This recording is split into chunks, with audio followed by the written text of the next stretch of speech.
ការលក់ដាច់ដែលមានន័យបំផុតសម្រាប់អ្នកលក់ណាគឺទី1លក់ដាច់ហើយភ្ញៀវសប្បាយចិត្តទី2លក់ដាច់ហើយចំណេញលុយទី3លក់ដាច់ហើយគឺអត់បំពេញអ្នកណាម្នាក់ទេទី1លក់ដាច់ហើយភ្ញៀវសប្បាយចិត្តលក់ដាច់ដែលមានន័យបំផុតសម្រាប់យើងជាអ្នកលក់ហ្នឹងណាគឺលក់ដាច់ហើយភ្ញៀវសប្បាយចិត្តគ្មានការបខិតបខំគ្មានការដាក់សម្ពាធគ្មានការបន្ទុះសារាយអានឹងជាលៀបធំមែនតែនរបស់យើងជាអ្នកលក់ខ្លះឃើញតែគាត់លក់ដាច់មែនប៉ុន្តែភ្ញៀវមកពេលណាក៏មានបញ្ហាដែរសេវាកម្មយឺតយ៉ាវលក់ដូរបន្លំលិចបន្លំកើតអាវ៉ាន់លក់ផ្សេងដល់ទៅដល់ដៃភ្ញៀវផ្សេងអញ្ចឹងអ្នកលក់សម្ដីឆ្លើយអត់មានក្រមសីលធម៌អីអញ្ចឹងលក់ដាច់មែនប៉ុន្តែលក់មិនបានយូរទេព្រោះភ្ញៀវវាចាប់ផ្ដើមអស់អារម្មណ៍ពីកន្លែងលក់របស់យើងត្រូវចាំថាភ្ញៀវទិញយើងមិនមែនដោយសារតែផលិតផលយើងល្អផលិតផលយើងល្បីមួយមុខទេអារម្មណ៍ល្អក៏ជាផ្នែកមួយនៅក្នុងការងារលក់និងការផ្ដល់សេវាកម្មរបស់យើងដែរ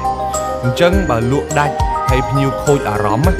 បងប្អូនត្រូវមើលឡើងវិញលក់ដាច់ហើយមានបញ្ហាល្អកកមួយភ្ញៀវអានឹងសិតសឹងតែជាបញ្ហាហើយថ្ងៃក្រោយគឺគាត់អត់មកទិញយើងទៀតទេអាការលក់ដាច់ទាំងចងេងចងាងចឹងទៅអានឹងគេអត់ហៅថាជាការលក់ដាច់ដ៏ល្អសម្រាប់អ្នកលក់គ្រប់គ្នាទេហើយខ្ញុំជឿថាបងប្អូនទាំងអស់គ្នាអត់ចង់បានរូបភាពបែបហ្នឹងនៅក្នុងការងារលក់របស់យើងទេខ្ញុំសូមណែនាំហាងលក់ទូរស័ព្ទដៃគ្នាយើង VIP នៅលើផ្លូវកម្ពុជាក្រោមដែលមានលក់ទូរស័ព្ទដៃទាំងមួយទឹកនិងថ្មីគ្រប់ទំនិញមិនថា iPhone, iPad, MacBook និង accessory គ្រប់ប្រភេទជាផលិតផលសុទ្ធរបស់ក្រុមហ៊ុន Apple និងមានការធានារយៈពេល1ឆ្នាំពេញដំបូងគេនៅក្នុងទី2លក់ដាច់ហើយតែចំណេញលុយផងចាស់ផ្ដាំថាធ្វើអីធ្វើកុំឲ្យតែល្អមើលធ្វើឲ្យល្អហូបផងអ្នកខ្លះឃើញតែភ្ញៀវពេញមែនជាក់ស្ដែង 2-3 ខែឃើញបិទហាងបាត់ហើយយើងចិត្តតែឆ្ងល់ទេបើលក់ដាច់ម្លឹងអាមិនបានបិទហាងតាមពិតអាចនឹងមកពីប្រភពនៃប្រាក់ចំណេញរបស់គាត់នឹងគ្រប់គ្រងទៅលើការលក់របស់គាត់អត់បានល្អ